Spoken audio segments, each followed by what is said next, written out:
Hello, everybody, and welcome to the Talk of the Town podcast. If you have not already, make sure to hit that subscribe button, as we're now on the road to 500 subscribers here on the YouTube channel. If you love sports content, sports talk, anything from sports betting to updated rankings every week, it's all right here on the Talk of the Town podcast. And here today, we are going to be reacting to some of Week 13's best games from the Bears and Eagles, Bills, Steelers, Broncos-Commanders, Rams-Panthers, and a lot more. So make sure to stay tuned for that.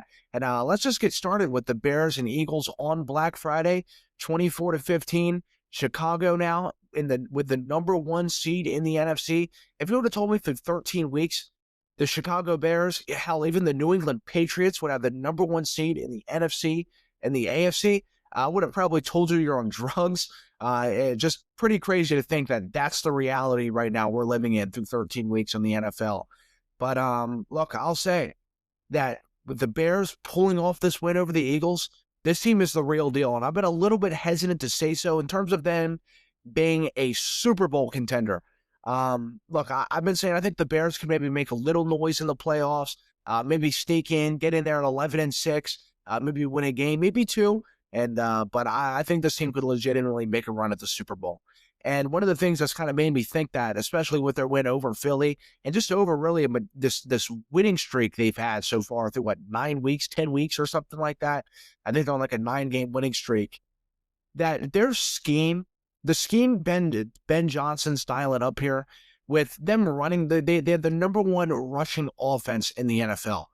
And they're very creative with their runs as well. It's not just, you know what, we're going to run it up the middle, just keep pounding the rock, waste time. Just hope a couple holes break out. No, they have some really real design runs. They just do. They're creative. And we knew with Ben Johnson coming in to Chicago, we've seen him with Detroit the last few years, that Detroit's offense was very creative and innovative. They just were. They had one of the better, probably the best offense in the league. And Ben Johnson came in here to Chicago and has brought a form of stability to this offense, which if you watched them last year, with Caleb and who the hell they have last year? What was his name? Eberflus was their head coach. They look lost. I mean, their defense looked great last year with Eberflus under the helm. They have a lot of elite players on defense, and their defense, number one in takeaways as well this year, even without Eberflus. They have real players on their defense. That's not just something that was a coincidence that Eberflus was scheming up a great defense. That's transitioned into this year as well with Dennis Allen as their coordinator. Who was a former head coach of the Saints last year. So I think between their hirings within their staff, Ben Johnson scheming up this rushing offense, which look, he could have easily came in and said, we have a guy at quarterback just drafted number one overall a year ago, who his potential is through the roof, which I still say is like, there still feels like there's more to be had with Caleb. You know, he's I think he's throwing like 58%. He's still like a sub 60% completion percentage passer, which still needs to be worked on. But the way their offense is rolling right now, you know, Ben Johnson could have walked into this situation and been like, look, this isn't Jared Goff. He's not a statue back here in the pocket, a guy I've had the last few years.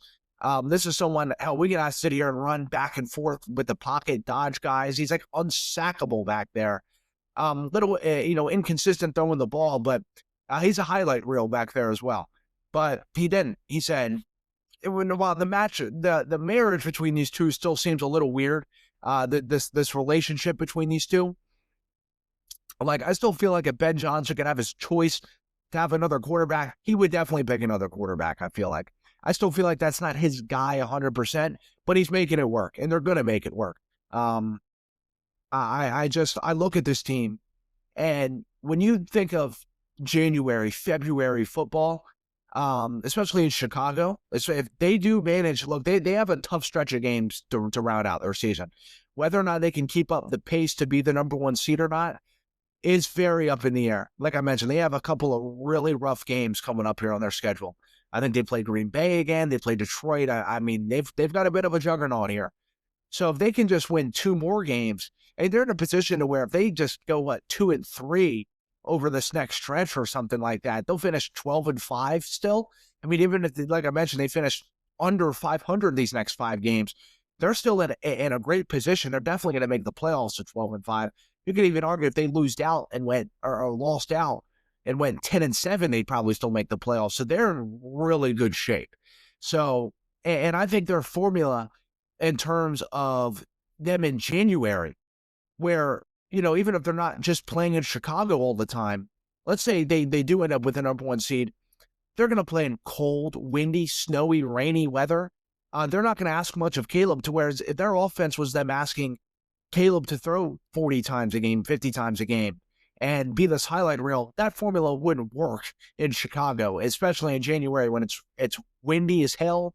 It's like 25 degrees. That just would not work. But I watch them, especially if they can snag this number one seed. This team's going to be a real issue, and Ben Johnson knows that his formula is going to work with Monangai and Swift, and asking Caleb to throw 20 times a game, dealt 25, 26 times a game, which is not a lot. You look around the league, these guys are throwing 40, 45, 50 times a game. I mean, he's throwing half that. Now, I still think that there is work to be done with Caleb, that his completion percentage needs to go up. And look, and the Bears are beating real teams. That we could have made the argument a few weeks ago that, but let's say before the Steelers game, that look, they're out here, they're beating the Giants. They're not beat really good teams at all. Well, they've went, and while the Steelers are 6-6, and we watched them yesterday, they just look lifeless out there. They're a real football team. They're probably going to finish 9-8, and we know with Tomlin and T.J. Watt, they have real players. I know Aaron Rodgers didn't play in that game, but they still ended up put up 28 points and played a good game regardless. They went out there, they beat them in a close contested game where you could have looked at multiple times where Caleb, they had that strip sack in the end zone, and Chicago could have just completely fallen apart, but they stayed composed. They ended up winning that game this week against the Eagles, which is a real football team. Hell, they are the defending Super Bowl champs. Well, they have issues of their own right now with Patullo, and we'll get into that here in a few, but I watch them, and it's like this team's the real deal, to where they're beating teams like Philly and Pittsburgh. They're not going in, and they went into Philly and beat them. They're not going into Jacksonville or something. And meanwhile, Jacksonville is a good team. They're 8-4 right now, but it's not a harsh environment when you play in Jacksonville. Honestly, you go into the stadium, and you could say maybe a little less than half of their stadium, even when they are playing good, is the opposing team's fans. They just don't have a big market. Hell, I live in Maryland. I don't ever even know if I've seen a Jacksonville Jaguars fan in Maryland or any other state I go. I've been to a lot of states, and I don't think I've ever even seen a Jacksonville Jaguars fan. If I have, it's few to none. It's very few. They don't have a big market. So, even if they were to play against a good team like Jacksonville, to go into Jacksonville and play there and be like, the atmosphere is not intense. When you go into Philly, hell, whether or not you live in Arizona, you live in Maine, I don't care where you live at. Here, I have a lot of friends that are Eagles fans. That is a fierce environment. You're not in somewhere that's just like, hey, here we are. We go into a home stadium, and it says you go to Tennessee or something like that. Or I'll stick with the Jacksonville theory, that even though they're a good team, they don't have a big fan base, and it's not a harsh environment. You go into Philly, man, that's a hellish landscape walking into that stadium right there. It just is. So you have to give them a lot of credit on prime time, on Black Friday. They're really scheming up something good there in Chicago. But for the Eagles, it's fallen apart. And it's kind of reminding me of a couple years ago. Do you guys remember when Philly, they had a really hot start to the season, and they just collapsed towards the end of the season? I don't even know what happened. But reports on Nick Sirianni's job, they ended up losing that playoff game to Tampa, and they just got their ass kicked. I mean, they weren't even competitive in that game at all. I think that was the first year Baker was in Tampa, and it was about Nick Sirianni's job and everything. It's kind of reminding me of that. They had a hot start, but they didn't look good in the wins they had, but they had a lot of wins in the win column. And look, it's kind of falling apart. Patullo, this whole thing isn't working. They're fired. They're chanting "Fire Patullo" in Philly on Friday. So they have a real coordinator issue, and I don't trust Sirianni at all to bring this back. I mean, to be quite frank with you, even when they've won the Super Bowl, I think myself and a lot of us has questioned, what the hell does Sirianni even do? He's very coordinator dependent. Like, it's not like Andy Reid or something like that, to where, if their offense isn't, if Matt Nagy isn't necessarily scheming up the best offense, Andy Reid can take over. I mean, he can fully take over and bring the thing back to life and make some changes. Nick Sirianni is like, if this Patullo thing isn't working out, which it isn't, can he bring it back together? I don't think so. I think they're going to have to ride it out with Patullo. And I think at the end of the season, Howie Roseman's very aggressive. His ass is going to be shipped out somewhere else next season, especially if they finish 1-0 in the playoffs, which, mind you, here, I think Philly's going to make the playoffs, but Dallas is kind of on a heater right now. They're kind of on their trail a little bit. They're red hot. I think they play on Thursday. If they end up winning a couple of games and Philly stays cold and they drop their next couple, Dallas may only be a game behind. And you see, there's a tight playoff race in the NFC. You even have Carolina at 7-6. They're what, a game behind Philly in terms of the win totals. I mean, I don't know how good they're necessarily going to finish, but you have a lot of teams. Hell, look at the NFC West. You got San Francisco, you have Seattle, you have LA. Like, two of those teams are going to finish in the wild card spot out of those three teams. Now, which one it is, hell, I don't know. I don't think any of us know at this point. That's a tight race there. But we could look, and if Dallas is on their trail, and we look up in 4 weeks towards the end of the season, and Dallas is leading this division, Philly may not be in the playoffs. I mean, that's a low chance, but that's a reality. That could be a real scenario for Philly. So they've got to get it back together fast. And with this whole A.J. Brown situation that we've seen unravel over the last few weeks, with him over that Madden stream, he's kind of pissed off, doesn't know what the hell's going on in Philly. They've got issues in Philadelphia. They have, again, their coordinators aren't great. Or let me not say coordinators, because Vic Fangio schemes up a real defense. He's not the issue. The Eagles' defense has been bailing out this offense, but Patullo and this offense and not really knowing what the hell Sirianni does still as a head coach is kind of a worrisome formula there for Philly and Brewing towards the end of the season. So I'd keep my eyes out for that Dallas the Dallas comeback there in the NFC East for what felt like kind of a runaway division for the Eagles. Like, this thing's kind of closing now. The Cowboys, especially after the trade deadline, are on a heater. They look red hot. That offense looks good, and they're beating real football teams. They just beat the Chiefs, 4 or 5 days ago or something like that? So this isn't a team that's just going around kind of kicking shit teams. Like, we could look up in a few weeks, and this division's within a game. I think that could be a serious reality. So the Eagles got to pick it up quick, because these last few weeks, and hell, even the wins they've had all season have not looked good. They've maybe had a couple of good wins against the Rams and the Vikings this season, but the rest have been, they look good for half, and the other half, they just look like the worst team in the league. So they've got some serious figuring out to do there in Philly. So Bills, Steelers, 26-7. Steelers absolutely falling apart. Throughout my whole life, even my parents and people I know that are older than me's whole life. I mean, I'll be 22 years old here in a week. It's December 1st. I thought it was still November, which is crazy. Yeah, December 1st. My birthday's in a week and a half. I'll be 22 years old. Really, throughout my entire life, the Steelers have been a pretty well-run operation. Hell, even however old you guys are, whether it's your parents' life or whatever it is, they've been pretty well-run historically. But these last 5 years or so, especially since Big Ben has left, they drafted pick at not number one overall, but their first-round pick. They made some very questionable moves, and I think it's coming to light more than ever now. Look, they have Aaron Rodgers, and I don't think it's an Aaron Rodgers issue. He's out there really just fighting for his life back there with that cast on his left arm and everything, and he's doing what he can to keep the season alive for Pittsburgh. They're 6-6, and luckily the Ravens lost to Cincinnati on Thanksgiving, but the Steelers do not feel like they're in any mode to make a playoff push or anything like that. This operation feels very poorly run. It was brought to my attention yesterday that the longest win streak or consecutive winning seasons in the NBA is the Los Angeles Clippers. And you know what is in the NFL? The Pittsburgh Steelers. And when you think of the Los Angeles Clippers, you do not think of a highly regarded organization in terms of winning. They've had some good seasons, especially over the last couple of years, but they haven't won shit. That's the same thing with the Steelers. It's like they haven't won a playoff game in almost 10 years. TJ Watt has never won a playoff game And you think of him, and you got to think of Myles Garrett. Like, hell, he's stuck in Cleveland. They ain't winning anything. He's won more playoff games than TJ Watt has. It's pretty crazy to think that TJ Watt's never won a playoff game.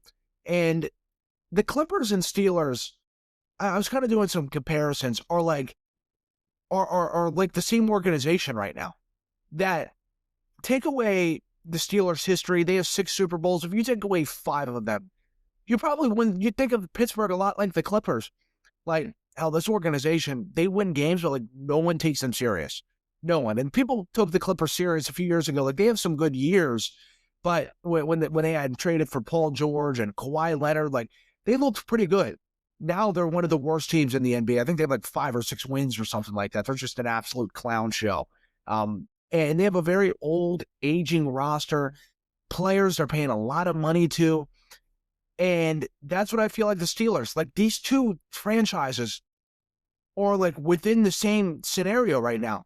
The Clippers, you're paying an old Bradley Beal, you're paying an old James Harden, even though Harden's playing well, but you're paying an old Harden, you're paying an old injured Kawhi Leonard.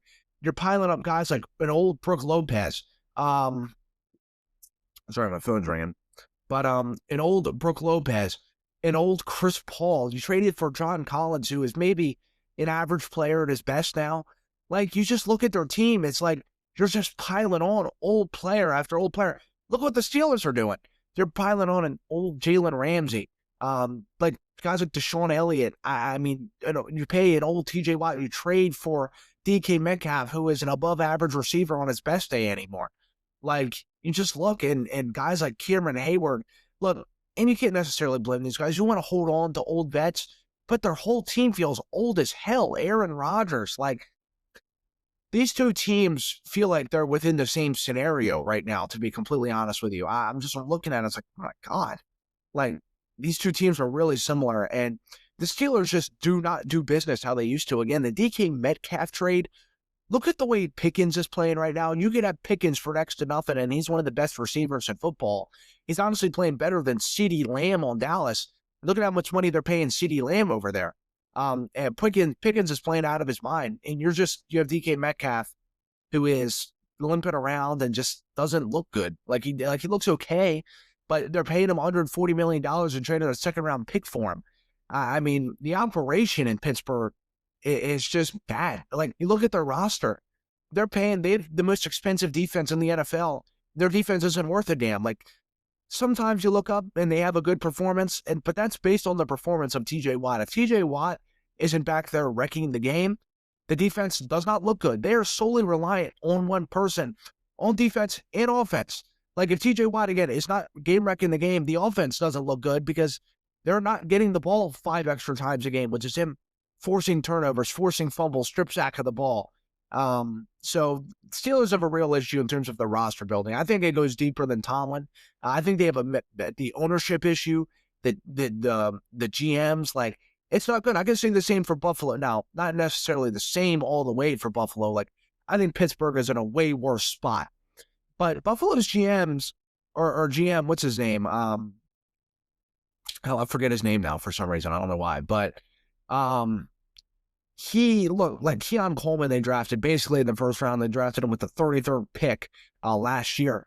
He's been a healthy scratch. I know he had a touchdown yesterday, but some of their drafting has not necessarily been great. They're kind of feeling like they're kind of holding on to the past, some older players. And it feels very Josh Allen reliant. Like, at the beginning of that game, the Bills did not look good. They had a second half kind of surge there with the Steelers. You know, Mason Rudolph came in, threw a pick. Like, they kind of came in and were taking advantage of the Steelers looking old, not looking good. And if it's not for Josh Allen playing like a superstar, this Bills team still is not very competitive. They just still don't feel like they have the last few years. They just don't. The Bills just feel a little off. Again, Joe Brady and Sean McDermott, you still kind of have to wonder, especially with Vrabel kind of coming to life there, the Patriots there. Hell, even the Dolphins, you look at how bad they are. They're 5-7. They're going to get a new head coach next year. Like, I still don't think they're going to hold on to Mike McDaniel, even though they're kind of starting to play okay and win some games. They're probably going to finish with maybe 6-7 wins or something like that. look, I just think the Bills pulled off a much-needed win yesterday, because if they lost, especially with the Patriots playing the Giants tonight, the Patriots most likely will have 11 wins tonight. They'd be 4 games back with 5 weeks left. It'd be over. That division race would be over. So the Bills pulled off a much-needed win yesterday. But the Steelers, the way they're running things, the way I watched them yesterday, it's a joke. I mean, the Steelers really just kind of look like a joke right now. You know, they're 6-6. They'll probably finish with 9 wins, where they usually do every season under Tomlin. But it's not looking good for the Steelers at all. And the Bills pulling off a much needed win, but I'm still a little weary on the Bills. If Josh Allen isn't playing like Superman, this team does not look good. And Sean McDermott's job, I feel like, could potentially be in jeopardy at the end of the season. Broncos-Commanders 27-26. What a hell of a game. Commanders went for it all last night at the end of the game, going for the 2-point conversion, which would have been converted. But what do you guess? Nick Bonito coming out of the cut there to make probably one of the best defensive plays of his career there, to keep them within the number 1 seed race, bring the Broncos to 10 wins in a big win over Washington last night on Sunday Night Football. I think one of the things we forget is that Mariota was the number 2 overall pick in the draft at one point, a Heisman winner with Oregon. Like, you know, he is a backup quarterback in this league. Mariota, look, he's still way too all over the place, but I still can't help but wonder, like, if he didn't go to Tennessee, a pretty messy Tennessee team, which we look, without Vrabel, they haven't been able to develop anybody, to be honest with you. They've had some bad draft choices and everything like that, especially in the first round. Like, what if Mariota were to get some real development in his career? Like, I watched him yesterday. He looked like a legit NFL quarterback yesterday, which he is. I mean, we know he's talented enough. He was drafted number 2 overall 10 years ago or something like that, which is crazy to think of. But you just wonder if he could have gotten the development he needed with a real organization. Like, there could have been something serious there. Like, we could look up Mariota could have been a long-term starter for somebody. Maybe not necessarily an MVP candidate or anything like that, but hell, he could have been a long-term starter, maybe like a Derek Carr or something like that. Like, Derek Carr had that one year he was in the MVP race, I think in 2016 or something like that. But besides that, he was just an above-average QB. And I watched Mariota last night against a real Denver defense, one of the best defenses in the league, a real team that's 10-2, competing for the number 1 seed in the AFC right now. They're praying for a New England loss tonight. But he was kind of carving them apart and looking like, look, on game-winning clutch drives, he looked fantastic. Now, Nick Bonito made a hell of a play last night. I think that was more on Bonito than Mariota just making a bad throw or anything like that. Like, he just made a hell of a play at the end of the game. He's an elite player. That's what elite players do. You look up, and they just make plays like that, game-winning plays. And that's the kind of player Bonito is. And if Bonito didn't make that play, the Commanders win that game. They showed that I can't remember who he was throwing to there, but he was there for a walk-in touchdown or a walk-in 2-point conversion. And I would have upset the Broncos' hopes of maybe getting the number 1 seed. And the Chargers look right on their tail as well in the AFC West. So the Broncos are still not only looking for the number 1 seed, but to stay atop the AFC West as well. That division's closing in with the Chargers. So that was a really good game last night. That Denver defense came to play. I'm still skeptical of the Denver offense. I still think they have work to be done. Bo Nix is still kind of inconsistent, to be honest with you. Would like to see a little more consistency there, but when he had drives where he was comfortable using his legs, he looks really good, and that offense looks good. But when he's trying to be back there, and I don't know if he's trying to be like Drew Brees per se, but he's just kind of back there like a statue a little bit, just trying to make things happen solely with his arm and not necessarily with his athletic ability, Bo Nix just doesn't look as good. He had that really bad pick. I think it was to Bobby Wagner yesterday. I mean, I don't even know who the hell he was throwing that to. That was just pretty ugly, but and I'll say one thing for the Commanders as well. I don't know. It's been a while since I've seen a team target one player quite as much as they did Riley Moss last night. How crazy was that? I mean, they were just all over him. I mean, they were saying, "Hey, if we're gonna lose, we're gonna make Riley Moss beat us tonight." Look, that Treylon Burks catch on him was pretty unreal. What the hell did Treylon Burks come from? He was seen as just an all-time bust not even just a bust in general. I mean, he was seen as an all-time bust for Tennessee. What a hell of a catch he had there last night. But they seen that, and they were those drives there. I bet you Dan Quinn and Cliff Kingsbury was in Mariota's ear like, target Riley Moss. Just target him the whole game. We're going to make him beat us. If he beats us, hell, whatever. We'll be higher up in the draft board. And I don't know the last time I've seen a team target a corner quite as much as I did him last night. That was pretty wild. And one thing for the Denver defense is what makes them so elite is like you look at the levels of guys they have at each position. Like Hufanga. I mean, he was sitting out there for a while, and they managed to pick him up. And I know teams were concerned with his injury history, but just elite. He is an elite player, one of the best in football at his position. Pat Surtain, probably the best corner in football when healthy, which now he looks healthy again. Just absolute shutdown. Him and Gonzalez feel like 1A, 1B, to be honest with you. Those two are unreal. Then you got Benito. I mean, every level you look at their defense is just an elite level player there. So that's something you don't find. And that's why I think the Broncos, people can question, well, their offense doesn't look good. They're not that good. Well, their offense isn't necessarily pristine. They're not great. They do just enough because this defense is fantastic on every level you look at.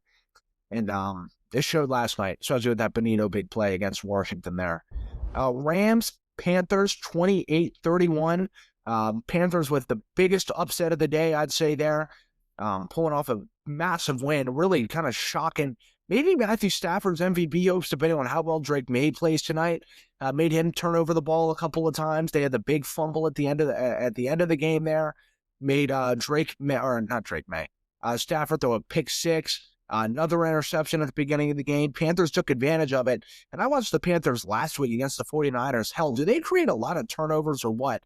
I've been watching them all year. Like that defense, that secondary seems to get better every week. Now they're now 7-6, right on the Buccaneers' tail in terms of leading the NFC South there. So that's something to keep an eye out for. Look, Stafford. I think one thing we kind of forgot about with Matt Stafford. Well, look, he had 30 touchdowns with 2 picks before coming into this game, and he was looking good all game. Besides the turnovers.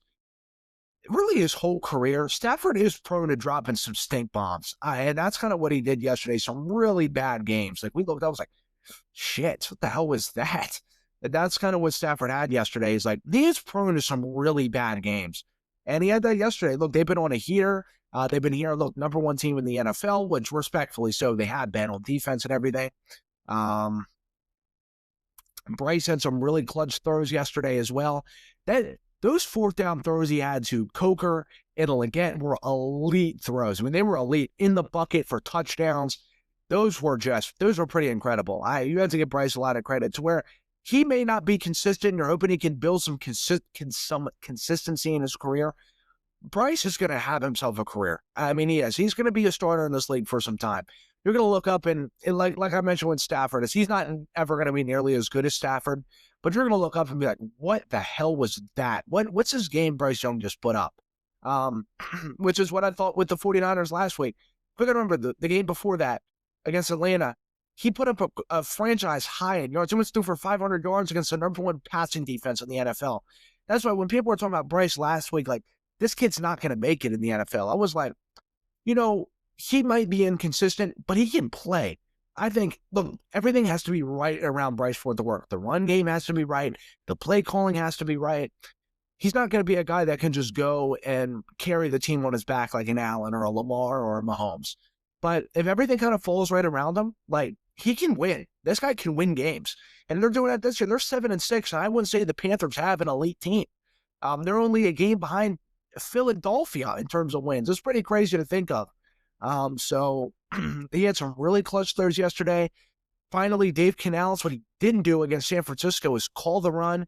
Rico Dowdle, Chuba Hubbard really used them yesterday, which led to some big-time scores there. But they had 31 points. They did get 7 off of a pick 6, but their offense, if they can run with Chuba, run with Dowdle, ask less of Bryce, stop trying to make him the hero per se, and look, when he did have to step in and play that hero role, big time big-time fourth-down throws. He looked fantastic yesterday. I think he deserves a lot of credit. He has a lot of ups and downs, kind of like Josh Allen's had this year. Josh Allen's had some ups and downs, but look, even though Bryce isn't near the player Josh Allen is, he still is. He's having some ups and downs. I feel like he's going to have that for a majority of his career. He's going to be an up-and-down kind of player. Sorry, this weather here, man, making my throat all crazy in terms of my voice. Which you can tell I'm losing heart. Let's snag it real quick.